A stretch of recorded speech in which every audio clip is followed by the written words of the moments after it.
আমরা মুসলমান, আমরা আমাদের জীবনে অনেক কিছু করতে মন চায়, অনেকভাবে চলতে মন চায়, অনেক কিছু বলতে মন চায়, অনেক কিছু খেতে মন চায়, কিন্তু আমাদের মনে চাওয়া মতো আমরা খেতেও পারি না, চলতেও পারি না, বলতেও পারি না। কারণ আমাদের চলার, বলার এবং জীবন পরিচালনার সুনির্দিষ্ট একটা নীতিমালা স্বয়ং খালেক সৃষ্টিকর্তা আমাদেরকে দান করেছে। আমার মন চায় ওনার পকেট থেকে টাকাগুলো নিয়ে নিতে, কোরআন আমাকে দেয় না। আমার মন চায় ওনার মুখের খাবারটা খেয়ে ফেলতে, কোরআন আমাকে দেয় না। আমার মন চায় দুর্বল ব্যক্তিকে উৎখাত করে তার জায়গা, তার সম্পত্তি আত্মসাৎ করতে, কোরআন আমাকে দেয় না। কারণ আমি মুসলমান, কোরআন আমার জীবন পরিচালনার একমাত্র ব্যবস্থাপনা, একমাত্র দিক নির্দেশনা। 2 নম্বর কথা, এই পুরো জমিনটার মালিককে? জমিনের মালিক আল্লাহ, জমিনের সমস্ত মখলুকাতের মালিক আল্লাহ। যেই ব্যক্তি অন্তত এই বিষয়টাকে বিশ্বাস করবে না, সেই ব্যক্তি মুসলমান তো দূর কি বাত, মানুষ হওয়ারও যোগ্যতা রাখে না, মানুষ হতে পারে না।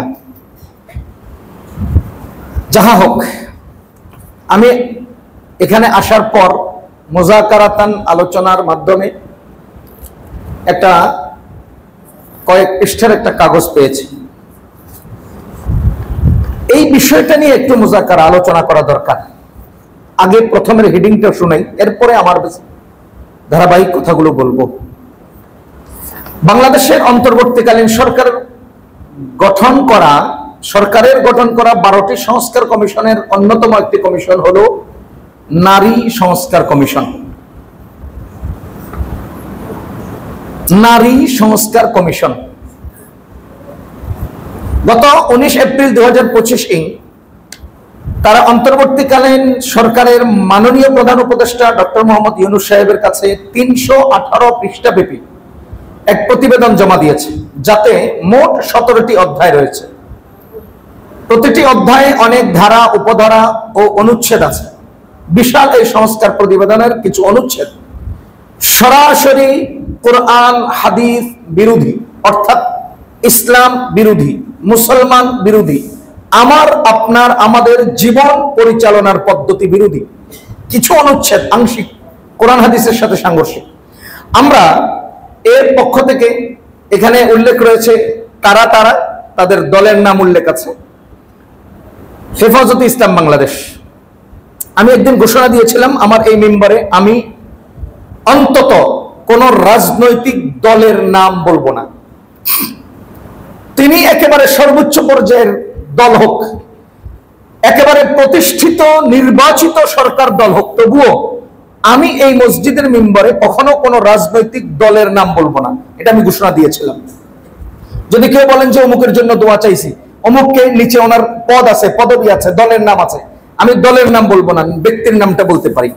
এখানে হেফাজতে ইসলাম বলেছি এই জন্য যে এটাকে আমি রাজনৈতিক দল মনে করি না, এবং এটা আমাদের ধর্মীয় সংস্কারমূলক, সংরক্ষণমূলক এবং ধর্মীয় ব্যবস্থাপনার দিক নির্দেশনামূলক একটা সংগঠন, অরাজনৈতিক, এই জন্য নামটা বললাম। এর পক্ষ থেকে আপনাদের সামনে তাদের প্রতিবেদনের যে ধারা কোরআন হাদিস বিরোধী, তার সংক্ষিপ্ত একটি তালিকা পেশ করছে। এই তালিকাগুলো অনেক লম্বা, বেশ কয়েকটা। আমি এর মধ্য থেকে 2-1টা আপনাদেরকে শোনাবো এবং এর পরিপ্রেক্ষিতে আমার কোরআনের দলিল আর আমাদের যৌক্তিক কিছু কথা আমরা আলোচনা করব ইনশাআল্লাহ। 1 নাম্বার, নারী সংস্কার কমিশন এর প্রতিবেদনের 11তম অধ্যায়ের 11.3.1 এর ক অনুচ্ছেদে বলা হয়েছে, নারীদের সম্পত্তির সমান উত্তরাধিকার নিশ্চিত করতে মুসলিম ও হিন্দু উত্তরাধিকার আইন সংশোধন করা জরুরি। উল্লেখিত অনুচ্ছেদে সম্পত্তিতে সমান অধিকার বিষয়টি সরাসরি কোরআনের সাথে সাংঘর্ষিক। আচ্ছা ভাই, সম্পত্তিতে সমান অধিকার, এখানে প্রথমত 2টা বিষয় আমার খেয়াল রাখতে হবে। 1 নম্বর বিষয় যে এই পুরো দুনিয়ার সম্পত্তির মালিক কে? ওই সম্পত্তির বন্টন নীতি নির্ধারণ করবেন কে? কথা শেষ। দুনিয়ার সম্পত্তির মালিক আল্লাহ। কতটা দলিল লাগবে? ইন্নাল আরদা লিল্লাহ, আল্লাহ বলেন জমিন আল্লাহর। ওয়ালিল্লাহি মিরাসুস সামাওয়াতি ওয়াল আরদ, আসমান জমিনের মিরাস হলো আল্লাহর। ইয়া ইবাদিয়াল্লাযীনা আসরাফু ইয়া ইবাদিয়াল্লাযীনা ওয়া আরদুল্লাহি ওয়াসিআ, আল্লাহ তাআলা বলেন আল্লাহর জমিন প্রশস্ত। তাহলে জমিনের মালিক আল্লাহ, জমিনের ওয়ারিশ আল্লাহ। জমিনের মালিক কাকে কয়দিন রাখবেন, ওয়ারিশ কাকে বানাবেন সেটা জানেন কে? আল্লাহ। ইউরিসুহা মাইয়াশা, আল্লাহ বলেন ইউরিসুহা মাইয়াশা, কাকে কয়দিন জমিনের মালিক বানাবেন, ওয়ারিশ বানাবেন সেটা আল্লাহ ভালো জানেন। এবার বলেন, সম্পত্তির বন্টন নীতি নির্ধারণ করছে নারী পুরুষের সমান, এটা আপনি করতে চাচ্ছেন, অথচ জমিনের মূল মালিক যিনি, তিনিও তো সম্পত্তির মালিকানা বন্টন করেছেন কিনা? তো তিনি যা করেছেন আপনি তা মানছেন না কেন? আপনি তা মানছেন না কেন? আরেকটা কথা মনে রাখবেন, সরকার কর্তৃক নিয়ম আমি মান্য করলাম কি অমান্য করলাম, সরকার সামনে থাকলে আমি হয়তো মানি অথবা মানি না। যদি মানি তাহলে সরকার আমাকে সর্বোচ্চ হয়তো বাহবা দিবে, আর যদি না মানি সরকার আমার এই খবর রাখবেও না, জানবেও না, অথবা সরকার আমাকে জোরালো কোনো শাস্তির ব্যবস্থাও রাখবে না। কিন্তু মহান আল্লাহ তাআলা কর্তৃক নির্ধারিত নীতি আমি যদি অমান্য করি, আমি অমান্য করলে আল্লাহর চোখের আড়ালে এটা থেকে মুক্তি পাওয়ার কোনো রাস্তা নেই। আমি যদি মান্য করি তাহলে আমাকে শুধু বাহবা নয়, বরঞ্চ আল্লাহ আমাকে প্রতিদানও দেয়। এখন আপনি বলেন, সরকার নীতি নির্ধারণ করতে গিয়ে যদি আল্লাহ প্রদত্ত নীতির বহির্ভূত হয়, আর আমি যদি সরকারের নীতি অবলম্বন করতে গিয়ে আল্লাহর নীতির খেলাফ হই, তো আমার প্রতিটি কদমে কদমে আমি আল্লাহর কাছে শাস্তির সম্মুখীন হচ্ছি কিনা? আল্লাহর কসম, আমি ওই আইন মানতে পারি না যে আইন আমাকে আমার আল্লাহর কাছে শাস্তিযোগ্য অপরাধী বলে সাব্যস্ত করবে। ওই আইন অন্তত আমি, আমার মুসল্লিগণ, বাংলাদেশের কোন মুসলমান জনগণ মানতে পারে না।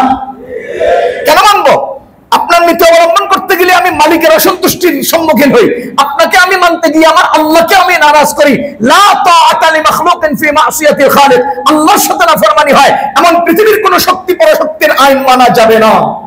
এটা আল্লাহর প্রদত্ত নীতি। আল্লাহকে অসন্তুষ্ট করে, তোমার রবকে অসন্তুষ্ট করে, তোমার নেতাকে সন্তুষ্ট করবা, সরকারকে সন্তুষ্ট করবা। খোদার কসম, যদি আমার সরকার একটা সিগনেচার করে ইসলাম বিরোধী, যদি আমার সরকার ইসলাম বিরোধী কোনো আইনের মধ্যে সাইন করে, সারা দুনিয়ার সকল অমান্যকারীদের সমস্ত অপরাধ সেই সরকারের কাঁধের উপরে বর্তাবে। কি করবেন আপনি তখন? কি করবেন? সারা বাংলাদেশের সমস্ত জনগণ যদি কোরআন বিরোধী এই আইন মানে এবং এই মান্য করতে গিয়ে যদি কোরআনের খেলাফ হয়, তো এই খেলাফ হলে যত অপরাধ হবে এগুলো কে নেবে? যার কলমে সাইন হবে সে নেবে, যার কলমে সিগনেচার হবে সে নেবে, যিনি স্বাক্ষর করবেন তিনি নেবেন। আর আপনিও শুধু দুধ কলা খাইয়ে বেঁচে যাবেন এটা মনে করবেন না, কারণ কোরআন আপনার কাছে আল্লাহ তাআলা পৌঁছিয়ে দিয়েছেন। এমন কোন ঘর নাই, ব্যক্তি নাই, ব্যক্তি বিশেষ নাই, এমন কোন প্রতিষ্ঠান নাই, এমন কোন জায়গা নাই যেখানে কোরআনের প্রতিটি মেসেজ আমাদের কাছে পৌঁছে নাই। এরপরেও যদি আমরা সরকারের আইনটা মেনে নেই, এরপরেও যদি বলি যে আমার নেতাই বলছে ইসলাম রাখেন আগে নেতা, এরপরেও যদি বলেন যে না দুনিয়া তো দুনিয়ায়, আখিরাত নিয়ে আমরা তো টানাটানি করেন কেন, খোদার কসম আপনি এবং আপনার ওই নেতা এবং ওই সরকার সবাই আল্লাহর আদালতে আল্লাহর কাঠগড়ায় দাঁড়াতে হবে। এজন্য দুনিয়ার মালিককে, এই দুনিয়ার মালিকানা সম্পত্তি বন্টন নীতি নির্ধারণ করবেন কে? এখন কি নীতি নির্ধারণের বাকি আছে না এটা শেষ? তো শেষ হওয়া বিষয় নিয়ে নতুন সংস্কার কমিশন গঠন করছেন। আপনি কি শিক্ষিত না গণ্ড না মূর্খ? আপনি নারী সংস্কার কমিশন নির্ধারণ করতে হবে কেন, গঠন করতে হবে কেন? নারী সংস্কারের কোন অংশটা বাকি রাখছে ইসলাম? কোন অংশটা বাকি রেখেছে? আমি যদি আপনাকে বলি যে হুজুর আপনি ঢিলা করার অংশটা তো এখনো ইসলাম আমাদের শিখায় নাই, তো আপনি একটু শিখায় দেন। আমার আল্লাহ একেবারে ঢিলা করা থেকে শুরু করে রাষ্ট্র পরিচালনার প্রত্যেকটা অংশ আমাদের জন্য নির্ধারণ করে দিয়েছেন। এরপরে আবার সংস্কার কমিশন করতে হবে কেন? কি বুঝাতে চান আপনারা? সংস্কার কমিশন করতে হবে কেন? ইসলাম নারী সংস্কার কমিশন করে নাই, নির্ধারণ করে নাই, নীতি ঠিক করেন নাই, তো করার পরে আপনি আবার নতুন করে আনতে হবে কেন? কিরে ভাই, আপনি আমাদেরকে পাগল মনে করেন না আপনি নিজে একজন অশিক্ষিত গণ্ড মূর্খ এই কথাটা প্রমাণ করতে চাচ্ছেন? কি চান আপনি? আপনি কি চান? যাহা হোক, এক নাম্বার, দুনিয়ার সম্পদের মালিক কে? আল্লাহ। এখানে একটা মজার বিষয় হলো, আল্লাহ দুনিয়ার সব সম্পদের মালিক, কিন্তু আল্লাহ দুনিয়ার সম্পদের মালিক একথা দাবি করেন নাই। কি বলেছেন? ইন্নাল আরদা লিল্লাহ, জমিন আল্লাহ। কি বলেছেন? আরদুল্লাহি, জমিনের আল্লাহর জমিন। কি বলেছেন? লাহু মুলকুস সামাওয়াতি ওয়াল আরদ, আসমান জমিনের মালিক, মিলকিয়ত, ক্ষমতা, হুকুম আল্লাহর। আর কিয়ামতের ময়দানের ব্যাপারে কি বলেছেন? কিয়ামতের দিবসের ব্যাপারে কি বলেছেন?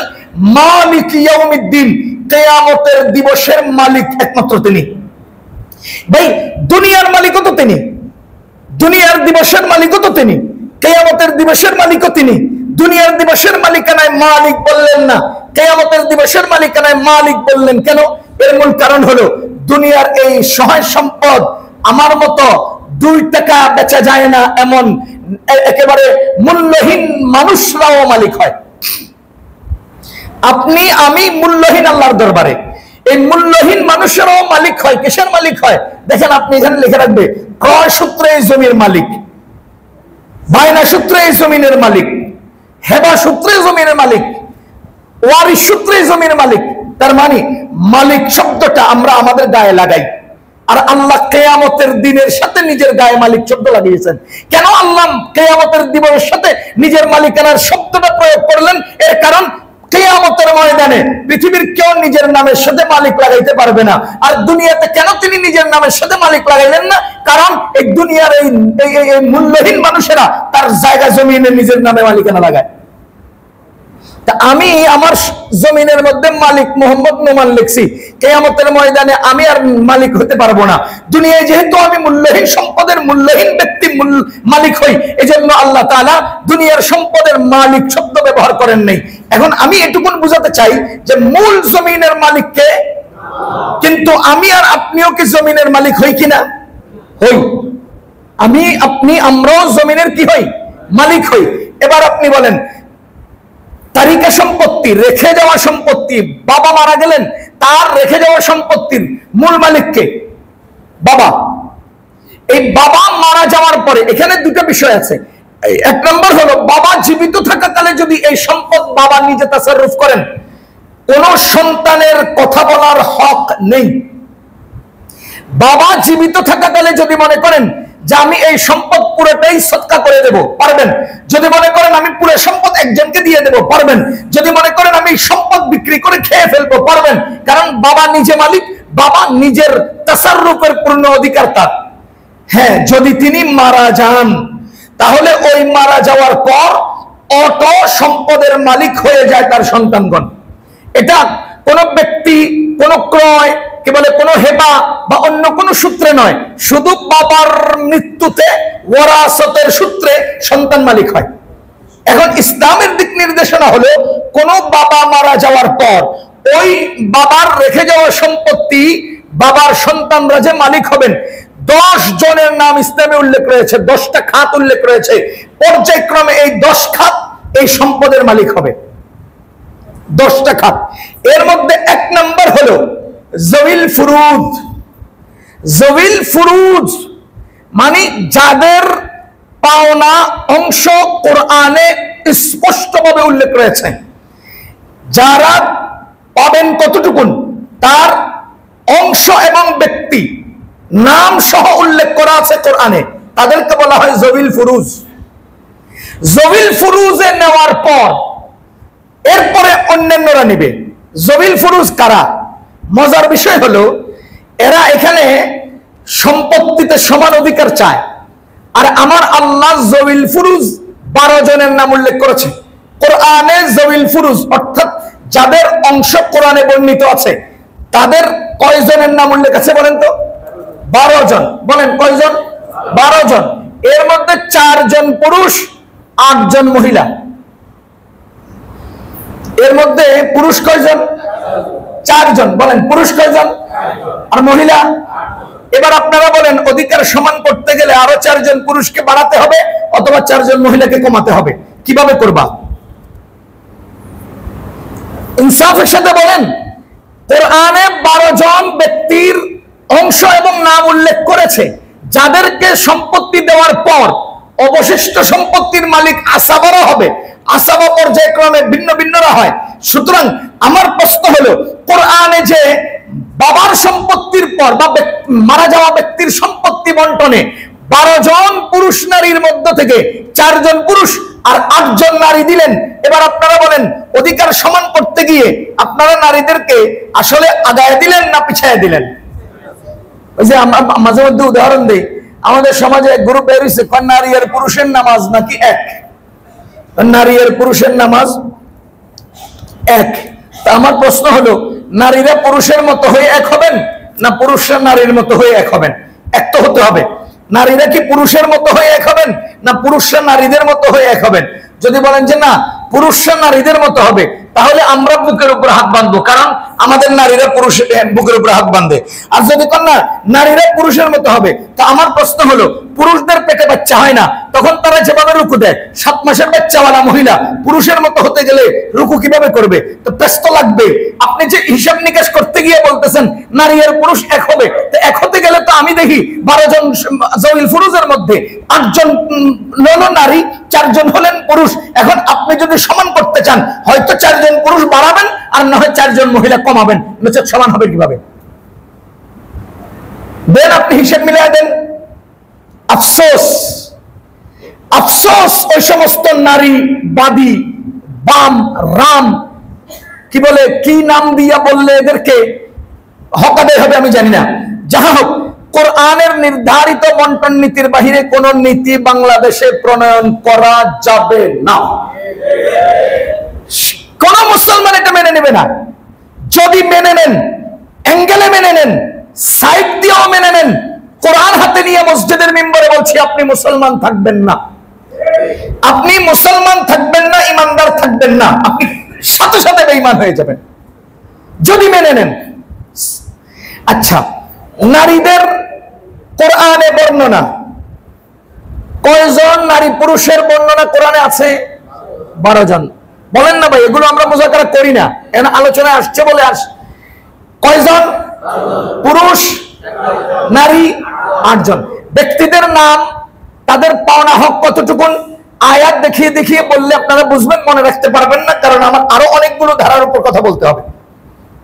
দ্বিতীয় নম্বর, নারীদেরকে আল্লাহ তাআলা সম্মানের উচ্চাসনে আসীন করেছেন, তাদেরকে মেহমান বানিয়েছেন, আর পুরুষদেরকে মেজবান বানিয়েছেন। পুরুষদেরকে জিম্মাদারি দিয়েছেন নারীদের পালার জন্য, নারীদের সমস্ত দায় দায়িত্ব পুরুষের। আচ্ছা, আমি ছেলে, বিপরীতে কে? মা। আমি ছেলে, বিপরীতে কে? মা। মায়ের ভরণ পোষণের দায়িত্ব কার? ছেলের। আমি স্বামী, বিপরীতে কে? স্ত্রী। স্বামী, স্ত্রীর ভরণ পোষণের যাবতীয় দায়িত্ব কার? স্বামীর। আমি বাবা, বিপরীতে কে? মেয়ে। বলেন তো, এই মেয়ের যাবতীয় লালন পালন ভরণ পোষণের দায়িত্ব কার? বাবার। বুঝা গেল, নারীর যেই পর্যায়ে থাকুক না কেন, তার একজন ভরণ পোষণ এবং দায়িত্বশীল রয়েছেন, যাদের মাথায় ঘাড়ে এবং যাদের উপরে ভর করে তার শান্তি এবং নিরাপত্তার সম্মানের জীবন অতিবাহিত হবে। এটা আল্লাহ নির্ধারণ করে দিয়েছেন। আমি বাবা, সন্তানের দায়িত্ব আমার, মেয়ের দায়িত্ব আমার। আমি স্বামী, স্ত্রীর দায়িত্ব আমার। আমি ছেলে, মায়ের দায়িত্ব আমার। আমি ভাই, বোনের দায়িত্ব আমার। তো সবকিছুতে তো আমার দায়িত্ব, সবকিছুতে তো আমার দায়িত্ব।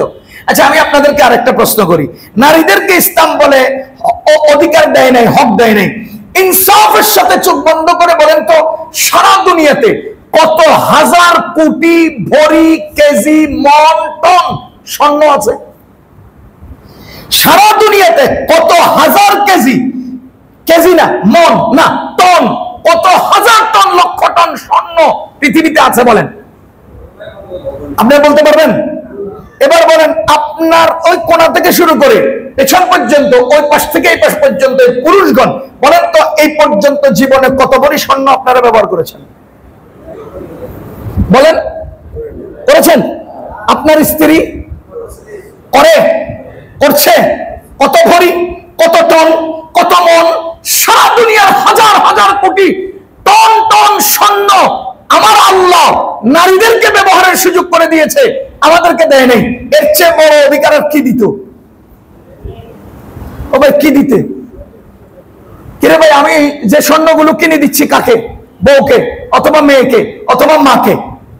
আমার মা খুব আউশ করছে একটা চেইন, আমি গতবার আমেরিকা থেকে আসার সময় মায়ের জন্য চেইন আনছি।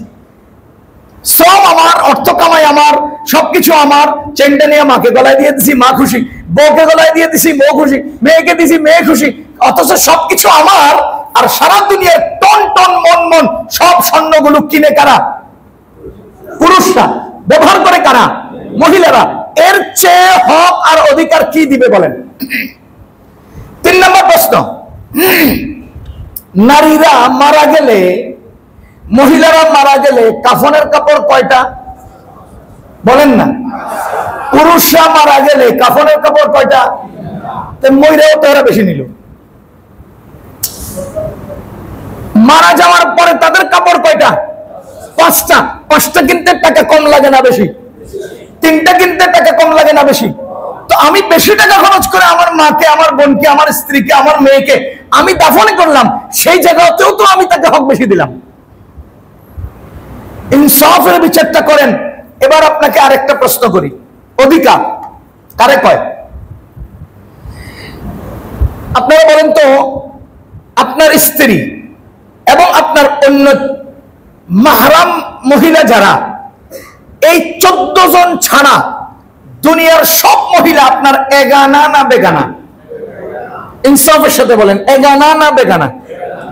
এই বেগানা নারীদের প্রতি আপনাদের কার কার চোখ তুলে মনোযোগ দিয়ে দেখার সুযোগ আছে, অনুমতি আছে? নাই।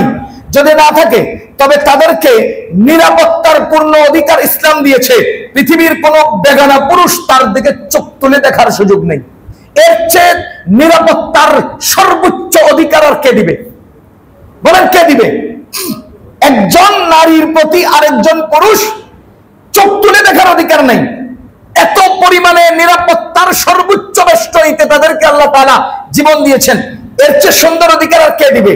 এখন আপনারা আসছেন নারীদেরকে সমান অধিকার দিতে, সমান অধিকার দিচ্ছেন না, বরঞ্চ আল্লাহ প্রদত্ত নীতিকে উপেক্ষা করে ইসলামী বিশ্বে কোরআন হাদিস বিরোধী আইন প্রণয়ন করে সমাজের মধ্যে একটা বিশালতার বিশৃঙ্খলা তৈরি করার সুদূর প্রসারী নীল নকশা বাস্তবায়নের চেষ্টা করছেন। আমরা আপনাদের এই সংস্কার কমিশনের এই জাতীয় প্রস্তাবনাকে টিস্যু পেপারের মূল্য দিতে চাই না। আমি মুসলমান, আমার কাছে আপনাদের এই কমিশন, নারী সংস্কার কমিশনের এই সমস্ত প্রস্তাবনা টিস্যু পেপারের মর্যাদাও রাখে না। এতটুকুন মূল্য নাই যেটা দিয়ে আমরা নাক সাফ করে ফেলে দিই, এই মূল্য নাই। আপনাদের এই পেপার দিয়ে আমরা নাক সাফ করি না। ইসলাম নারীদেরকে অধিকার বেশি দিয়েছে, কারণ তাদেরকে দায়িত্ব বেশি দিয়েছে। আমি একটা উদাহরণস্বরূপ বলি, যে সমাজের মধ্যে সুদি কারবার হয় না? পুরুষের চেয়ে নারীরা সুদি কারবার বেশি করে। আমি সুদ নিয়ে হয়তো কোনোদিন আপনাদেরকে বিস্তারিত শোনাবো। নারীরা পুরুষের চেয়ে সুদি কারবার বেশি করে। কিভাবে? আমি পুরুষ, আমি বেতন পাই 20,000 টাকা, উদাহরণস্বরূপ। আমার প্রতি মাসে 26,000 টাকার বাজারের লিস্টি ধরায় দেয় আমারে। প্রতি মাসে আমার 26,000 টাকার বাজারের লিস্টি আমার কাছে। কামাই করলাম কত? আমার খরচের লিস্টি কত? 26,000। এবার আমি মাঝে মধ্যে বাজার শেষ করার পরে 20 টাকা, 50 টাকা, 100 টাকা আমার বউকে দিলাম, এটি দিয়া তুমি কিছু খাইও। আমার ঘরে হাঁসে ডিম পারছে, ওখানে ডিম বিক্রি করে সে 200 টাকা কামাই করছে। আমার ঘরের পেছনের কলা গাছে কলা হয়েছে, ওই কলা বিক্রি করে আমার বউ 2-4 টাকা কামাইছে।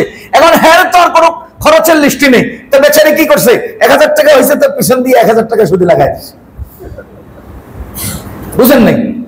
আমার তো 20,000 টাকা কামাই, 26,000 টাকা খরচ, আমি কামাই এই সেভই তো নেই আমার তো সেভই হয় না, 10 টাকা থাকেই না। আমি সুদি কারবার করবো কিভাবে? আমার বউ করে। কেন করে?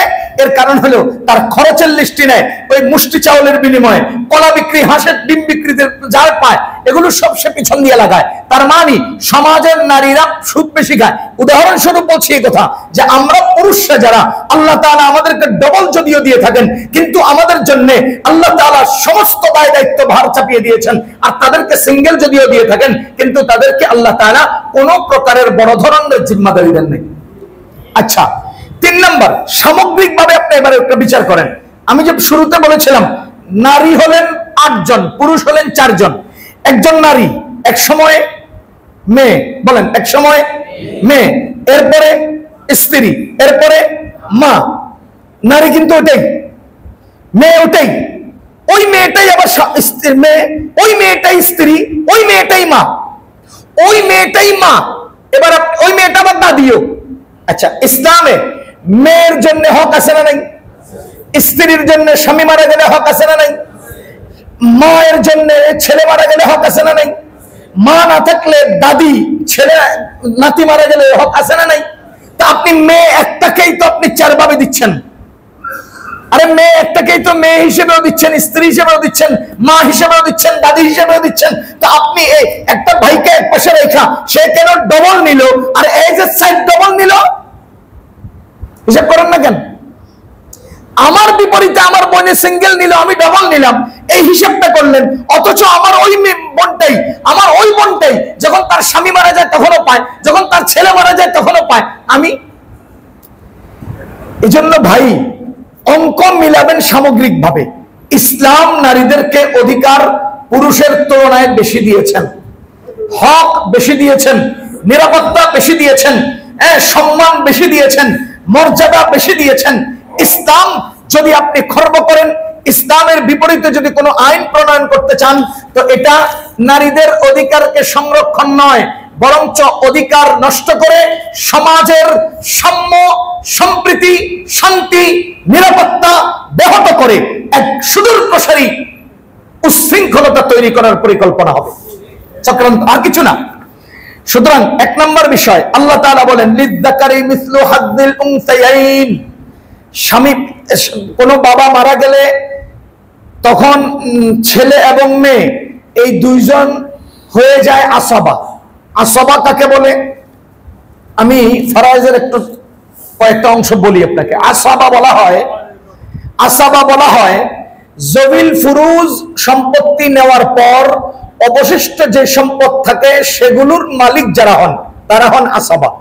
যদি ছেলের সাথে মেয়ে থাকে, তাহলে যদি মেয়ের সাথে ছেলে থাকে, ছেলে কিন্তু আসবা, ছেলে জবিল ফুরুজ না, মেয়ে জবিল ফুরুজ।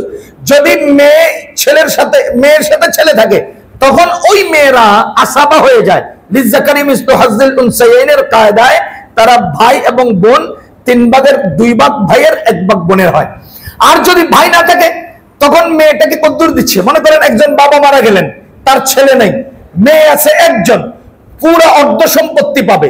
দাদা আছেন, দাদা নিয়ে যাবে, বাবা আছেন, বাকি সম্পদ বাবা নিবে। যদি মেয়ে একজন থাকে, তাহলে পুরো অর্ধেক সম্পত্তি মেয়ে পাবে। যদি মেয়ে 2 জন থাকে, তখন সুলুসান 3 ভাগের 2 ভাগ 2 মেয়ে নিবে, আর 1 ভাগ আসবা হিসেবে অন্যরা নিবে। এই যে তাকসিম গুলো মহান আল্লাহ তাআলার পক্ষ থেকে নির্ধারণ করা আছে, এগুলো কতটুকু আপনারা করেছেন, কতটুকু হিসাব নিকাশ মিলিয়ে আপনি শুধুমাত্র ভাইয়ের বিপরীতে বোনকে দাঁড় করিয়ে কেন এই বৈষম্য তৈরি করতে চাচ্ছেন, কেন এই সমস্যাগুলো তৈরি করতে চাচ্ছেন? আমি অনুরোধ করব, আল্লাহ প্রদত্ত নীতি, ইসলামের নীতি, আমার নীতি, আপনাদের নীতি এবং সারা দুনিয়ার মুসলমানদের নীতি, এর বিপরীতে যাওয়ার কোনো সুযোগ নাই। বইয়ের 10ম অধ্যায়ের শিরোনামে রয়েছে শরীর আমার, সিদ্ধান্ত আমার। আচ্ছা বলেন তো, শরীর আমার বলে সিদ্ধান্ত আমার? ইসলামে ট্যাটু, আপনারা আমাদের সমাজে কিছু মানুষ ট্যাটু আঁকে না, ট্যাটু। ইসলামের ট্যাটু অঙ্কন হারাম। কেন হারাম? কেন হারাম? এজন্য যে শরীর আপনার না, এখানে অবৈধ হস্তক্ষেপের অধিকার আপনার নাই। বলেন তো, আত্মহত্যা করার অধিকার ইসলামে আছে? কেন নাই? শরীর আপনার না, আপনি নিজের উপরে নিজে চাপিয়ে মৃত্যুকে আলিঙ্গন করার সুযোগ নাই। আপনি বলেন তো, আপনার অ্যাসিড দিয়ে প্রেমিকার নাম শরীরে অঙ্কন করার ইসলামে অনুমতি আছে? কেন নাই? এজন্য যে আপনার শরীর নয়, শরীর আল্লাহর দেওয়া, আল্লাহ প্রদত্ত, এজন্য আপনি হস্তক্ষেপ করার অধিকার রাখেন না। আপনার হাত কেটে ফেলবেন, পারবেন না। পা কেটে ফেলবেন, পারবেন না। চোখ উখড়ে ফেলবেন, পারবেন না। শরীর আমার, অধিকার আমার। এটা সরাসরি কোরআন বিরোধী বক্তব্য। এটা কোন সুস্থ মস্তিষ্ক মানুষ এই কথা বলতে পারে না। যদি কেউ বলে যে শরীর আমার, অধিকার আমার, তো আমি বলবো তুমি একটা ছাগল। তুমি একটা ছাগল। ছাগল বললে কম হবে, কারণ নারীরা বলতেছে তুমি একটা কি করতাম ছাগি। আল্লাহ তোমার মানুষ বানাইয়া মর্যাদাশীল করছে, আল্লাহ চাইলে তোমার ছাগে বানাইতে পারতো না? বলেন পারতেন না? এরপরে তুমি নিজেকে নিচে এত মূল্যহীন মনে করছো কেন? কোরআন বলতেছে আলা লাহুল হুকমু ওয়াল আমর, সমস্ত হুকুম আল্লাহর, সমস্ত ক্ষমতা আল্লাহর। আমাকে এই শরীর দিয়েছেন কে? আল্লাহ। সুতরাং আমার এই শরীরে অবৈধ হস্তক্ষেপ করার অধিকার আমার নাই। আমার এই জীবন পরিচালনার নীতিমালা নির্ধারণ করেছেন আল্লাহ। কোথায় যাব, কোথায় যাব না, কোনটা করব, কোনটা করব না, এগুলো আল্লাহ তাআলা আমাকে বলে দিয়েছেন। কুলু মিনাত তাইয়্যিবাত, তোমরা হালাল খাও, তোমরা হালাল খাও, তোমরা হালাল খাও। ওয়ালা তাকরাবুজ জিনা, তোমরা ব্যভিচারের কাছে যেও না। ইন্নামা হাররামা আলাইকুমুল মাইতা, তোমাদের জন্য মৃত প্রাণীকে হারাম করেছে। ওয়া ইউহাররিমু আলাইহিমুল খাবায়েথ, তোমাদের জন্য নাপাক বস্তুগুলোকে হারাম করা হয়েছে। কোনটা হালাল করেছেন, কোনটা হারাম করেছেন, কোনটা নেব, কোনটা নেব না, এটা কি শরীর আমার, অধিকার আমার। এই হিসাবে কি আপনি কুত্তার পায়খানা খাবেন? বলেন, আপনি কি কুকুরের পায়খানা খাবেন? তা আপনি কি বুঝাতে চান? শরীর আপনার, অধিকার আপনার, কি বুঝাতে চান? আরে ছোট্ট বাচ্চা একটা পায়খানা করছে, কুকুর এটা খাই লেছে, এরপরে ওই কুকুরে পায়খানা করছে, হেডা আপনি খাই লেছেন, এটাই তো বুঝাতে চান। কি বুঝাতে চান? হুকুম আল্লাহ। সুতরাং আমার শরীরের উপর কি হবে, কি বাস্তবায়িত হবে, এটা আমি নির্ধারণ করব না, বরঞ্চ যিনি আমাকে সৃষ্টি করেছেন একমাত্র তিনিই নির্ধারণ করবেন। কোরআন বিরোধী আইনগুলো কোন অবস্থাতেই বাংলাদেশে অন্তত কার্যকরী হতে দেওয়া হবে না। ষষ্ঠ অধ্যায় 6(3)(1) ক অনুচ্ছেদে বলা হয়েছে, বিবাহ, বিবাহ বিচ্ছেদ, স্ত্রী ও সন্তানের ভরণ পোষণ, দেনমোহর, উত্তরাধিকার, অভিভাবকত্ব ও নাগরিকত্ব আইনে নারী ও পুরুষের সমান অধিকার নিশ্চিত করা তথা ইসলামী আইনে থাকা নারী ও পুরুষের মধ্যকার বৈষম্য দূর করা। ও ভাই, নারী ও পুরুষের বৈষম্য দূর হওয়া সম্ভব? বলেন। বৈষম্য দূর করতে হলে, আমি শুরুতে একবার বললাম না যে আপনি বৈষম্য দূর করতে হলে ছেলেকে মেয়ে আর মেয়েকে ছেলে, দুটাকে আলাদা নাম না দিয়ে এক নাম দেন। আজকে থেকে আমেনার নাম আব্দুল্লাহ, আব্দুল্লাহর নাম আব্দুল্লাহ। পারবেন? পারবেন না। সুতরাং যা পারবেন না তা আলোচনায় আনা, এটা মানুষের কাজ হতে পারে না। এটা মানুষের কাজ হতে পারে না। আপনার চোখের সামনে তারকা আছে না নাই? চোখের সামনে তারা, তারা দেখা যায়। আপনি যদি বলেন যে আমি তারাটা হাতে নিয়ে নেব, নিতে হবে, বাংলাদেশের সরকার আমার হাতে তারকা এনে দিতে হবে, আমি তারা দেখতে পাই, হাতে নিতে পারবো না কেন? তুমি কি পাবনা যাওয়া উচিত কিনা? আরে কথা বলেন না কেন? তুমি কি পাবনা যাওয়া উচিত কিনা? তা আমি বলবো বাংলাদেশ সরকার যারা আপনাদের কাছে এই সংস্কার কমিশনের এই সমস্ত অনুচ্ছেদগুলো বাস্তবায়নের দাবি জানিয়েছে, পাবনা পাঠান জলদি। এরা পাবনায় থাকার যোগ্যতা রাখে, বাইরে থাকার যোগ্যতা। যা হওয়ার নয় তা তুমি দাবি করবা কেন? যা হওয়ার নয় তা তুমি দাবি করবা কেন? আমার আল্লাহ পুরুষকে শক্তি দিয়ে বানিয়েছেন, নারীদেরকে দুর্বল করেছেন। আমার আল্লাহ পুরুষকে পাওয়ার দিয়েছেন, জগতে ছুটে যাওয়ার জন্য যাবতীয় জিম্মাদারি দিয়েছেন। চিন্তা করেন, এজন্য পুরুষের নাভি থেকে হাঁটুর নিচ পর্যন্ত সতর। ও পুরুষ, তুই সমুদ্রে ডুবাইয়ে দুনিয়া কামাইতে হবে। যদি মাথার তালু থেকে পায়ের তালু পর্যন্ত সতর বানাইতো, তবে আমাকে কাপড় দিয়ে সমুদ্রে ডুবাইতাম কিভাবে? আমাকে আকাশে উঠতে হবে, কিভাবে উঠবো? আমি তো জমিনে মাটি খুঁড়তে হবে, কিভাবে খুঁড়বো? এজন্য আল্লাহ তাআলা আমাকে গেঞ্জি খুইলা একেবারে হাঁটু পর্যন্ত ঢাইকা আমার কাম করার সুযোগ করে দিয়েছে। আর নারীদেরকে কাম দেয় নাই, দীক্ষা পুরাটা ঢাইকা রাখার জিম্মাদারি দিয়েছে। যদি এদেরকে বলতো তোরাও কাম কর, তো আল্লাহ এদেরকেও সতর দূর দিত। এখন আপনি যদি বলেন না, আমি যেহেতু নাভি থেকে হাঁটুর নিচ পর্যন্ত ঢেকে রাখলে আমার সতর পূর্ণ হয়ে যায়, তা আজ থেকে নারীরাও নাভির থেকে হাঁটুর নিচ পর্যন্ত ঢেকে দেবে, বাকি শরীরটা খুলে রাখবে। এটা কি সম্ভব? তো সম্ভব না হলে আপনি এটা দাবি করবেন কেন? ওই যে হাটহাজারী মাদ্রাসার পাশে এক মহিলা নাকি আহলে হাদিস হইছে। আমাদের এক ওস্তাদ শুনেছেন, কয়েক মহিলা আহলে হাদিস হইছে। হে বেটি, তার জামাই যখন ঘরে যায় চাকরি থেকে, তখন হে মহিলা তার স্বামীরে বারবার কয়, তুমিও আহলে হাদিস হয়ে যাও, তুমিও আহলে হাদিস হয়ে যাও। পরে হুজুরের কাছে এসে কয়, হুজুর আমি কি করতাম, আমার বউ সারাদিন খালি আহলে হাদিস হতে কয়। ঠিক আছে, তুমি যে কইবা যে হাদিসের মধ্যে আসছে রাসূল সাল্লাল্লাহু আলাইহি ওয়াসাল্লাম আতা সুবাতাতা কওমিন ফাবালা কায়েমান, নবীজি কওমে সুবাতা এসা দাঁড়িয়ে পেশাব করেছেন। সুতরাং এই হাদিস আমল করতে গিয়া আজ থেকে আমিও দাঁড়িয়ে, তুমিও দাঁড়িয়ে, হিসাব মিলান। হাদিসের অনুসরণ করলেই তো আহলে হাদিস হমু।